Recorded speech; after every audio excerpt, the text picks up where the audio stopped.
মাদারীপুরে ঢাকা বরিশাল মহাসড়কে একাধিক গাছ ফেলে অবস্থান নিয়েছে কার্যক্রম নিষিদ্ধ আওয়ামী লীগের নেতাকর্মীরা। 10 থেকে 12টি গাছ কেটে তারা মহাসড়কের বিভিন্ন অংশে ফেলে রাখে। কমপ্লিট শাটডাউন কর্মসূচি ঘিরে রাজধানীতে ব্যাপক সংঘাত সহিংসতা বাধে।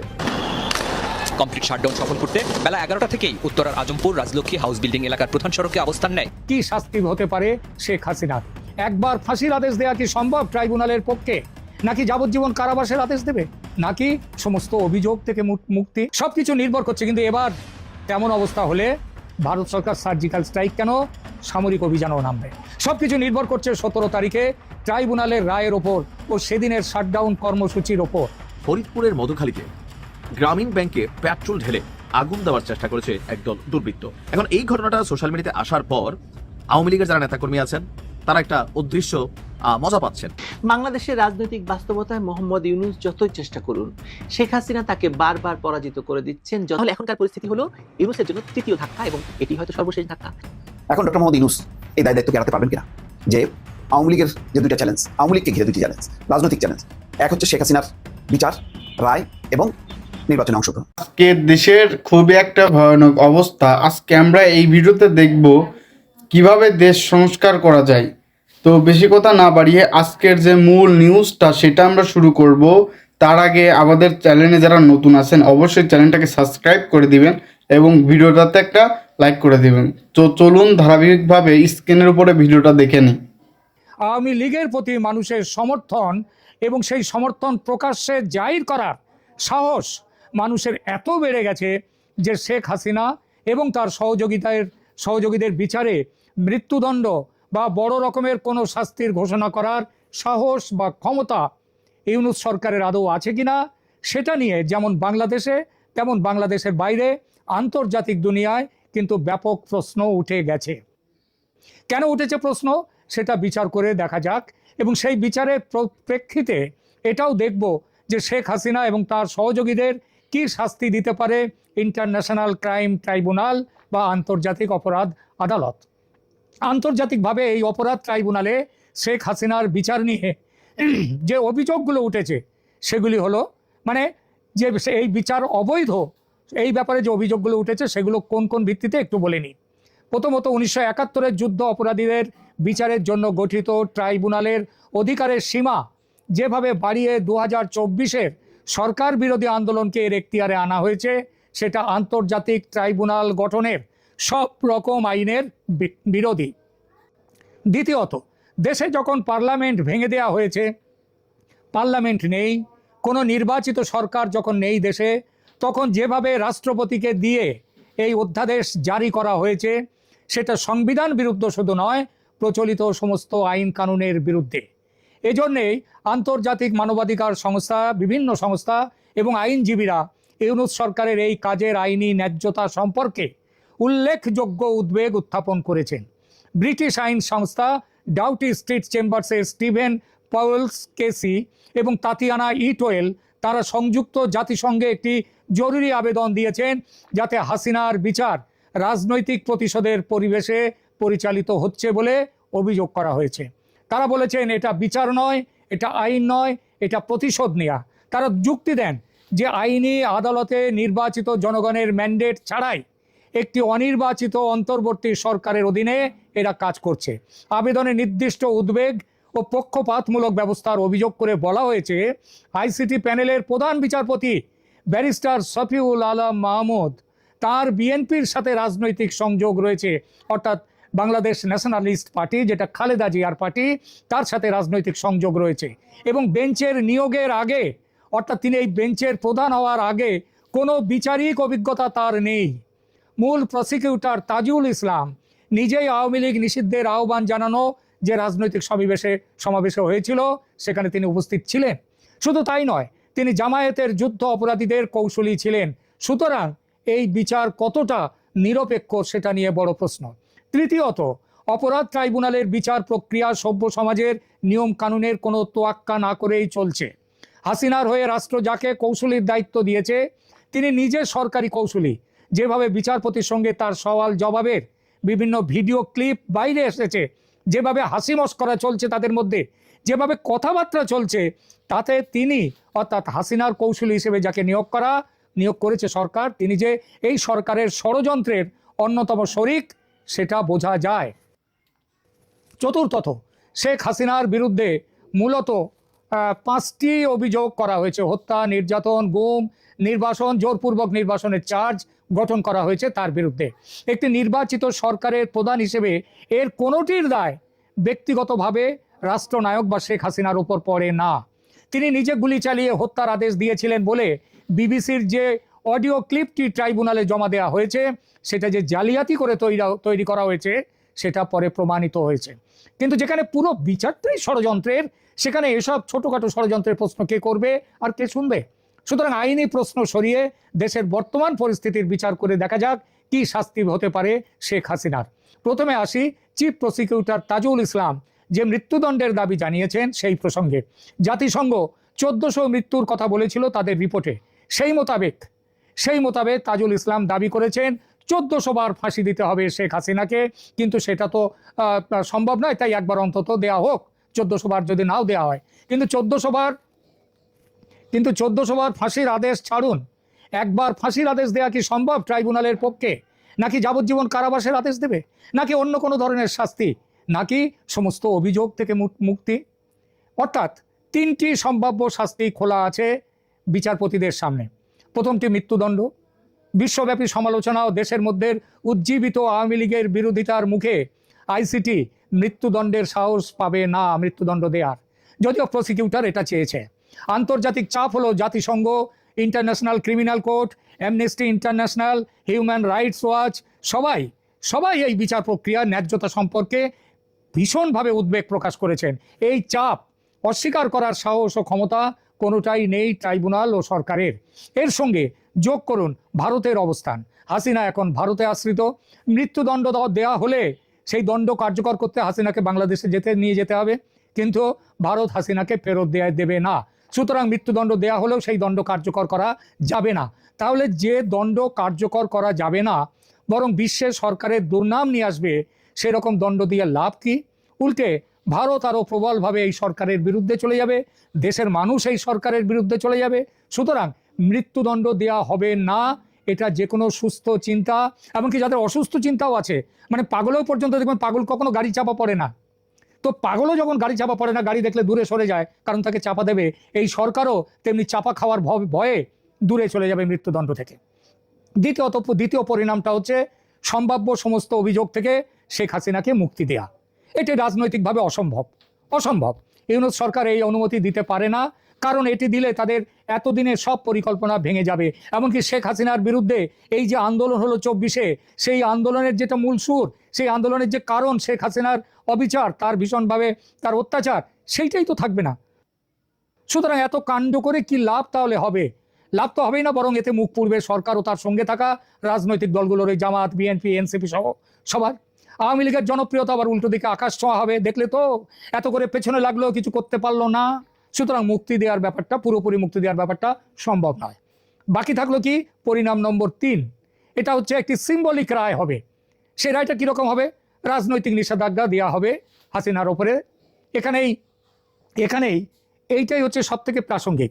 আইসিটি সম্ভবত ঘোষণা করবে যে হাসিনা এবং ওই নেতারা দোষী, সুতরাং তারা ভোটে দাঁড়াতে পারবে না, তাদের আজীবন বা দীর্ঘমেয়াদী কারাদণ্ড দেওয়া যেতে পারে, যেগুলো মৃত্যুদণ্ড নয়, এবং এটা না দিয়ে তাদেরকে কারাদণ্ড দিতে পারে, এবং বলে দিতে পারে যে তারা জীবনকালে তারা নির্বাচনী নিষেধাজ্ঞা জারি থাকবে তাদের ওপর, তারা নির্বাচনে অংশগ্রহণ করতে পারবে না, এটা দিতে পারে। এই তৃতীয় পরিণামটি সবার জন্যে কাজ করে। যেমন ধরুন, ইউনূস সরকারের জন্য এটা কি করবে? সরকার বলতে পারবে তারা ন্যায় বিচার প্রদান করেছে, আইনের প্রতি দায়বদ্ধতা দেখিয়েছে, সুতরাং তাদেরকে সেভাবে সমালোচনা করা যাবে না। দ্বিতীয়ত, আওয়ামী লীগের জন্য এটা কি করতে পারে? মৃত্যুদণ্ডের বদলে রাজনীতি থেকে দীর্ঘমেয়াদী নির্বাচন যদি দেওয়াও হয়, সেটা অনেক বেশি গ্রহণযোগ্য মেরে ফেলার থেকে। যদিও মারতে পারবে না, কারণ তারা তো আছেন ভারতে, তাদের তো মেরে ফেলতে গেলে তো বাংলাদেশে নিয়ে যেতে হবে, কে নিয়ে যাবে? ততদিন তো এই সরকারও থাকবে না। আর হাসিনা নিজে নির্বাচনে দাঁড়াতে না পারলেও, ধরা যাক সামনের ফেব্রুয়ারিতে ভোটে আওয়ামী লীগের ওপর থেকে নিষেধাজ্ঞা তুলে নেওয়া হলো, যেটা হবেও, এবং কিন্তু এই রায়ে দিয়েছে, রায়ে যদি বলা হয় যে হাসিনা এখানে নির্বাচনে দাঁড়াতে পারবেন না, কিংবা তার দলের ওই লোকরা, নেতারা, তার দল প্রতিদ্বন্দ্বিতা করতে পারবে। ধরা যাক প্রতিদ্বন্দ্বিতা করলো আওয়ামী লীগ, সেখানে হাসিনা যাবেন, শেখ হাসিনা এবং এই নেতারা সবাই যাবেন, সবাই গিয়ে প্রচার করবেন দলের হয়ে, এবং নির্বাচনের সাফল্য পেয়ে মন্ত্রী সভা গঠনের সুযোগ যদি পায় দল, এবং সেটা পাওয়ার সম্ভাবনাই বেশি, এবং সুযোগ পেয়েই তারা শেখ হাসিনাকেই প্রধানমন্ত্রী নির্বাচন করলো এবং বললো যে তিনি তারপরে তাদের মধ্যে কেউ একজন পদত্যাগ করে সেই আসন থেকে তিনি দাঁড়িয়ে গেলেন, ভোটে জিতে গেলেন। আর মন্ত্রিসভা গঠনের পর এই ট্রাইব্যুনালের অধ্যাদেশকে অবৈধ বলে বাতিল করা এবং তার রায়কে, যে রায় দেবে সেই রায়কে ডাস্টবিনে ফেলে দেয়া আদৌ কিছু অবাস্তব ভাবনা নয়। আর এই রায় কিন্তু ভারতের জন্য গ্রহণযোগ্য, কারণ হাসিনার ক্ষমতায় ফেরা সময়ের অপেক্ষা মাত্র। আন্তর্জাতিক সম্প্রদায় তারা তাদের কাছেও এটা গ্রহণযোগ্য হবে, তারাও বলবে হ্যাঁ ঠিক আছে, বিচার হয়েছে, কারণ তারা তো এর আগে বলেছিল হাসিনা অনেক অত্যাচার করেছেন দেশের মানুষের ওপর, সুতরাং তারাও একটা মুখ পেয়ে যাবেন। তারা বলবেন হ্যাঁ তিনি অত্যাচার করেছেন, কিন্তু এই সরকার তার উপরে কোনো প্রতিশোধমূলক ব্যবস্থা নেয়নি, বরং তাকে ন্যায্য বিচার প্রক্রিয়ার মধ্যে নিয়ে এসছে এবং সেই জন্যে মৃত্যুদণ্ড না দিয়ে এই যদি তাদেরকে অন্য কোনো দণ্ড দেওয়া যায় তাহলে সেটা আন্তর্জাতিক মানদণ্ড রক্ষা করা হবে, তাদের খুশির কারণ হবে। সব মিলিয়ে অবৈধ সরকারের অবৈধ আদালত একটি অশ্বডিম্ব প্রসব ছাড়া আর কিছুই করবে না। কারণ ওই যে বললাম যে যদি তাকে নির্বাচনে না দাঁড়াতে দেয়, যদি তাদেরকে সারা জীবন তাদেরকে নির্বাচন থেকে আওতার বাইরে যদি রাখতে হয়, তাহলে তাদের সেটা আওয়ামী লীগ ভোটে জিতে এসে শেখ হাসিনাকে আবার প্রধানমন্ত্রী করে নেবে এবং প্রধানমন্ত্রী করার পর তিনি এই পুরো প্রক্রিয়াটা যা চলেছে গত বছর জুলাই থেকে সেটাকে অবৈধ বলবেন, তাদের সমস্ত রায়, সমস্ত ব্যবস্থা, এমনকি জুলাই সনদকেও বলে দিয়ে দেবেন এটা অবৈধ হয়েছে। সুতরাং এত কাজ করে এই যে একটা অবৈধ আদালত করা হলো, এটা অশ্বডিম্ব প্রসব ছাড়া আর কিছুই করবে না। কিন্তু ধান্দাবাজি অনেক সময় কাণ্ডজ্ঞান ভুলিয়ে দেয়। যখন ধান্দায় কেউ পাগল হয়ে যায়, আর জামাত তো তাদের নেতাদের মৃত্যুদণ্ডের বিরুদ্ধে হাসিনাকে ফাঁসিতে ঝোলাতে তো আগের থেকেই ব্যস্ত, সুতরাং তাদের এই সময় তাদের আর কোনো কাণ্ডজ্ঞান থাকবে না এবং তারা যদি সত্যিই যদি তাদের চাপে ওই বিচারপতি এই ট্রাইব্যুনাল যদি মৃত্যুদণ্ড দিয়ে দেয়, বলা বাহুল্য আগুন জ্বলবে দেশ জুড়ে। নিশ্চিতভাবে লিখে নিন, ভারত সার্জিক্যাল স্ট্রাইক করবে তেমন পরিস্থিতিতে, এমনকি সামরিক অভিযান করবে, মানে যেটাকে যুদ্ধ বলে। সার্জিক্যাল স্ট্রাইক আর যুদ্ধের মধ্যে অনেক ফারাক। ভারত কোনোভাবেই বাংলাদেশকে জামাতের হাতে চলে যাক এটা ভারত মানবে না। আর পাকিস্তানের উপগ্রহ হবে আবার বাংলাদেশ, তার জন্য ৭১-এ ওই প্রায় ৩,৫০০-এর মতো সৈন্য, ভারতীয় সৈন্য প্রাণ দেয়নি, শয়ে কোটি টাকা খরচ করেনি ভারত সরকার। সুতরাং পাকিস্তানের উপগ্রহ বাংলাদেশকে হতে দেয়া হবে না। আর সেজন্য যেভাবে পিভি নরসিমা রাও সরকারের আমলে ১৯৯১ সালে ঢাকায় সার্জিক্যাল স্ট্রাইকের প্ল্যান করেছিল ভারত, ওখানকার সামরিক বাহিনীরা দয়া করে খুঁজে নেবেন, তারা নিশ্চয়ই জানেন ১৯৯১ সালের ইতিহাস। সেখানে সার্জিক্যাল স্ট্রাইক করবে, সব কিছু ঠিকঠাক হয়েছিল, শেষ মুহূর্তে খালেদা জিয়া সরকার পিছনে হেঁটে গিয়েছিল, শেষ মুহূর্তে সেই প্ল্যানটা করা হয়নি। সব কিছু নির্ভর করছে, কিন্তু এবার তেমন অবস্থা হলে ভারত সরকার সার্জিক্যাল স্ট্রাইক কেন, সামরিক অভিযানও নামবে। সব কিছু নির্ভর করছে ১৭ তারিখে ট্রাইব্যুনালের রায়ের ওপর ও সেদিনের শাটডাউন কর্মসূচির ওপর। বাংলাদেশের রাজনৈতিক বাস্তবতায় মোহাম্মদ ইউনূস যতই চেষ্টা করুন, শেখ হাসিনা তাকে বারবার পরাজিত করে দিচ্ছেন। যতবার জুলাই সন্ত্রাসীরা শেখ হাসিনাকে কিংবা তার দল আওয়ামী লীগকে থামিয়ে দেওয়ার চেষ্টা করছে, ততবার যেন বহুগুণ বেশি শক্তি নিয়ে তারা জ্বলে উঠছে। কি ঠিক বলছি না? আপনি জানেন আমি ঠিক বলছি। চলুন আরো বিস্তারিত বলি। মানুষ বুঝতে শুরু করেছে যে রাজনীতির মাঠে কার পেছনে গিয়ে দাঁড়াতে হয়। আজকে টিকিট দিছি কয়জনের হাত জাগান, জান্নাতের টিকিট পাইছেন কে কে হাত জাগান, তরুণরা হাত জাগাও। আমি কিন্তু নিরাপদ বাংলাদেশের আন্দোলন করতে গিয়ে সেই টিএসসিতে ছাত্রলীগের হামলা শিকার হয়েছি। সেই নির্বাচনের পরে দেখতেছি যে সাদিক কায়েম উনি হলের ভিতরে আপনার হচ্ছে নৌকা মিছিল করতেছে আর সেলফি তুলতেছে। আবার দুর্গা পূজায় গিয়েও বলে এটা বাঙালি জাতির উৎসব। নওজুবিল্লাহ। চাকরি রাখার জন্য মানুষ এইভাবে নিজের ঈমান নষ্ট করে। আমরা একই মুদ্রার এপার এবং ওপার, এটাই হলো একদিকে রোজা আরেকদিকে হলো পূজা। কোনো সময় মানুষ ভুল করতে পারে, বিভ্রান্ত হতে পারে, কিন্তু ভুল আর ভ্রান্তি কাটলেই মানুষ যখন ফিরে দাঁড়ায় তখন এই অবৈধ অরাজনৈতিক শক্তিকে যে সরে যেতেই হয় সেটা শেখ হাসিনা এবং তার দল আওয়ামী লীগ প্রমাণ করে দিচ্ছে। জুলাই সন্ত্রাসের মাধ্যমে ক্ষমতা দখলকারী ডক্টর মোহাম্মদ ইউনূস এবং তার সহযোগীরা বাংলাদেশে হেন কোনো পথ নেই যে পথে হাঁটছে না আওয়ামী লীগকে থামিয়ে দেওয়ার জন্য। সবার আগে তারা শেখ হাসিনাকেই টার্গেট করেছে, ক্ষমতাচ্যুত করেছে, দেশ ছাড়া করেছে, দেশে থাকলে তাকে নৃশংসভাবে হত্যা করা হতো এমন এক পরিবেশ তৈরি করেছে। অথচ দেশের বর্তমান পরিস্থিতি কি বলছে? আপনার কি মনে হয় না যে এত চেষ্টা করেও জুলাই সন্ত্রাসীরা শেখ হাসিনা ও আওয়ামী লীগকে দেশের রাজনীতি থেকে মুছে ফেলতে তো পারেইনি, বরং অতীতের যে কোনো সময়ের তুলনায় শেখ হাসিনা এবং আওয়ামী লীগ আরো বেশি প্রাসঙ্গিক হয়ে উঠেছে। সেটা দেশে তো বটেই, আন্তর্জাতিক ভাবেও। দেশটা আগেই সুন্দর ছিল, ঠিক আছে? এখন আর এই দেশে কোনো নিরাপত্তা নাই, আইন তো নাই বললেই চলে। শেখ হাসিনা বর্তমান অবস্থা থেকে অনেক গুণ ভালো ছিল। মানুষের মুখে মুখে শুনি আগে সরকার ভালো ছিল, আমরা এখন ভালো নেই। বাংলাদেশে এই জুলাইকে বিক্রি করে দিচ্ছে ছাত্র উপদেষ্টারা। সকল উপদেষ্টাদের মধ্যে এই ছাত্র উপদেষ্টারা সবচেয়ে বেশি দুর্নীতি করছে। আওয়ামী লীগের কিসে এই যে সন্ত্রাসীরা বলছে, জঙ্গিয়া সন্ত্রাসীরা। ভোট কাকে দিবে? ভোট কাকে দিবে এখন তো হাসিনা নাই, কাক ভোট দেবো? অর্থাৎ বাংলাদেশের বর্তমান রাজনৈতিক পরিস্থিতি এতটাই গোলমেলে, এর ভেতরে একটি বিষয় আশ্চর্য রকম স্পষ্ট, ক্ষমতাচ্যুত হলেও শেখ হাসিনা এখনো রাজনীতির কেন্দ্রে। তাকে চাপ দিয়ে সরিয়ে দেওয়ার সব প্রচেষ্টায় শেষ পর্যন্ত অস্বস্তি তৈরি করেছে ক্ষমতাসীনদের জন্য। আর এখানে এই সংঘাতটিকে অনেকে দেখছেন শেখ হাসিনা এবং মোহাম্মদ ইউনূস এই দুই ভিন্ন রাজনৈতিক চরিত্রের লড়াই হিসেবে। ইউনূসকে আর কেউ অরাজনৈতিক বলতে পারছে না এখন আর। পৃথিবীও মনে করছে যে ইউনূসের একটি ভয়ঙ্কর রাজনৈতিক উদ্দেশ্য ছিল, সেটি সফল করেছে আপাতভাবে। শুরু থেকেই ডক্টর ইউনূসের লক্ষ্য ছিল শেখ হাসিনাকে রাজনৈতিকভাবে বিচ্ছিন্ন করা। দেশের গণমাধ্যমে তাকে নিষিদ্ধ রাখার প্রচেষ্টা ছিল তারই অংশ। এরপর যখন দেখা গেল বিদেশেও তিনি কথা বলার সুযোগ পাচ্ছেন, তখন সরকার দিল্লিতে অবস্থানরত শেখ হাসিনার সাক্ষাৎকার বন্ধ করতে ভারতকে পর্যন্ত অনুরোধ জানিয়েছে, ভারতের রাষ্ট্রদূতকে পররাষ্ট্র মন্ত্রণালয়ে তলব করে। কিন্তু মজার ঘটনা হলো এই তলবের পর দিনই শেখ হাসিনা বিবিসিকে সাক্ষাৎকার দিলেন। তিনি সেখানে পরিষ্কার জানিয়ে দিলেন মানবতা বিরোধী অপরাধে তার বিরুদ্ধে যে মামলা চলছে তা রাজনৈতিক প্রতিহিংসা ছাড়া আর কিছু নয়। তিনি আন্তর্জাতিক আদালতের বিচার চেয়েও আরো একবার সেই বার্তাকে শক্ত করলেন। ইউনূস শেখ হাসিনাকে নীরব করতে চেয়েছে, কিন্তু শেখ হাসিনা প্রত্যেকবারই আরো জোরালো হয়ে ফিরে এসেছেন। শেখ হাসিনার বিরুদ্ধে যে বিচার চলছে তাকে তিনি শুধু ক্যাঙ্গারু কোর্ট বলেই ক্ষোভ প্রকাশ করেননি, বরং এই প্রক্রিয়াকে প্রতিশোধের রাজনীতি হিসাবেও ব্যাখ্যা করেছেন। যারা একসময় যুদ্ধাপরাধীদের রক্ষা করতে চেয়েছিল, আজ তারা সুযোগ পেয়ে শেখ হাসিনাকে সেই আদালতে দাঁড় করিয়েছে। এটি কোনো বিচার নয়, এটি রাজনৈতিক প্রতিহিংসার প্রতিষ্ঠিত রূপ। এটি আরো স্পষ্ট হয়ে ওঠে যখন আওয়ামী লীগ আদালতের রায় ঘোষণার আগের দিন ঢাকা লকডাউনের ডাক দেয়।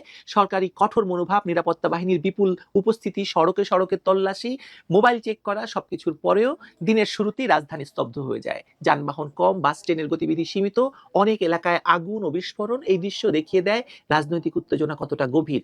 রয়টার্স একথা বলছে, আমরা নই। এই লকডাউনে সাধারণ মানুষের অংশগ্রহণই সরকারের মূল অস্বস্তির জায়গা। কারণ সরকার তো এতদিন বলে এসেছে যে আওয়ামী লীগ শেষ, তাদের জনভিত্তি শেষ, কিন্তু মানুষ রাস্তায় নামতে না পেলেও ঘরে থেকে এই হরতাল বা লকডাউনে ব্যাপক সাড়া দিয়েছে। এর কারণ কি জানেন? কারণ হচ্ছে বিগত 16 মাসের অভিজ্ঞতা মানুষকে বুঝিয়েছে আওয়ামী লীগকে ক্ষমতাচ্যুত করা হলেও তাদের উন্নয়ন দৃষ্টি এবং নেতৃত্বের ধারাবাহিকতা হঠাৎ করে হারিয়ে যায়নি। মানুষ দেখছে দেশ কোন দিকে যাচ্ছে আর কোন দিকে যেতে পারত। আর এখানেই ডক্টর মোহাম্মদ ইউনূসের বা তার গঙের রাজনৈতিক পরাজয়, এই পরাজয় কিন্তু আজকের না কেবল, এর শুরু আরো আগেই, অনেক আগে। ইউনূসের এই রাজনৈতিক পরাজয় আসলে শুরু হয়েছিল পদ্মা সেতুর আমল থেকে। পদ্মা সেতুর অর্থায়ন বন্ধ হওয়ার নেপথ্যে ইউনূসের ভূমিকার কথা আপনারা সবাই জানেন। সেই সময় শেখ হাসিনা বিদেশি চাপকে চ্যালেঞ্জ করেছিলেন এবং দেশীয় অর্থায়নে সেতু নির্মাণের ঘোষণা দিয়ে নিজের রাজনৈতিক ঝুঁকি নিয়েছিলেন। সেতু দাঁড়িয়ে গেছে। ইউনূসের বিরুদ্ধে এটি ছিল শেখ হাসিনার প্রথম বিজয়। এরপর ইউনূসের বিরুদ্ধে শ্রম আইনের মামলায় দণ্ড ঘোষণাকে চাইলেও আপনি দ্বিতীয় পর্বের ঝটকা হিসেবে দেখতে পারেন। আরেকটি মামলা যাতে ইউনূসের শাস্তি হতোই, যাতে তাকে জেলে যেতে হতো, সেই মামলার রায় ঘোষণার দিনই ইউনূস ক্ষমতা দখল করে, শেখ হাসিনাকে ক্ষমতাচ্যুত করে এবং পরে সেই মামলা থেকে সে অবৈধভাবে খালাস পায়। কারণ আদালত ততক্ষণে তারা দখল করে নিয়েছে এবং নিজেদের শয়নকক্ষ বানিয়ে ফেলেছে। তাহলে এখনকার পরিস্থিতি হলো ইউনূসের জন্য তৃতীয় ধাক্কা, এবং এটি হয়তো সর্বশেষ ধাক্কা, যেখানে ক্ষমতা হাতে নিয়েও ইউনূস রাজনৈতিক স্থিতি আনতে পারছেন না। তার প্রতিটি প্রচেষ্টা শেখ হাসিনাকে নীরব করা, আওয়ামী লীগকে ভেঙে দেওয়া, গণমাধ্যম নিয়ন্ত্রণ, বিদেশি রাজধানীতে উদ্বেগ সৃষ্টি, সবই একটি বড় রাজনৈতিক অস্বস্তির থেকে জন্ম নিচ্ছে। আল জাজিরার মতো শেখ হাসিনার কট্টর সমালোচক গণমাধ্যমও স্বীকার করছে যে আওয়ামী লীগ আবার জনমনে স্থান করে নিচ্ছে এবং শেখ হাসিনা আজও রাজনৈতিক বাস্তবতায় সবচেয়ে বড় শক্তি। ক্ষমতাচ্যুত হলেও শেখ হাসিনা শুধু বেঁচে নেই, তিনি রাজনীতির কেন্দ্রে টিকে আছেন। প্রতিপক্ষের প্রতিটি চাপের সামনে প্রতিবারই নতুনভাবে উঠে দাঁড়াচ্ছেন। শেখ হাসিনা এখনো আগের মতোই প্রভাবশালী, দৃঢ়, আর তার প্রতিপক্ষ যতই কৌশল করুক বারবার তাদেরকে পরাজিত করে দিচ্ছেন তিনি। দীর্ঘ টানাপোড়েনের পর এখন বাংলাদেশের রাজনৈতিক আঙিনা একটি বড় সত্য পরিষ্কার, শেখ হাসিনাকে থামানোর প্রতিটি চেষ্টা শেষ পর্যন্ত তার পক্ষেই প্রতিক্রিয়া তৈরি করেছে। তার উপস্থিতি, তার বক্তব্য, তার দল, এমনকি তার বিরুদ্ধেই গঠন করা আইনি প্রক্রিয়া সবই আজ বিরূপভাবে ক্ষমতাসীনদের পাল্টা আঘাত করছে, ফিরে আসছে তাদের দিকে। এ কারণেই আজকের রাজনৈতিক প্রশ্নটা খুব সরল। রাষ্ট্র ক্ষমতার মালিকানা থাকা মানেই কি রাজনৈতিক বিজয়? অবশ্যই নয়। বাংলাদেশের সাম্প্রতিক ঘটনাবলী ইঙ্গিত দেয় সেটা যে নয়। ক্ষমতা পরিবর্তন হয়েছে কিন্তু প্রভাবের কেন্দ্র এখনো বদলায়নি, এখনো সেটা শেখ হাসিনা। তো সম্মানিত দর্শক, আজকেকার ভিডিওটা এই পর্যন্তই। আপনারা যদি নিউজ দেখতে পছন্দ করেন তাহলে চ্যানেলটাকে সাবস্ক্রাইব করে রাখতে পারেন। তো ধারাবাহিকভাবে আমরা আবারও ফিরে আসবো আমাদের নতুন ভিডিওতে। আল্লাহ হাফেজ।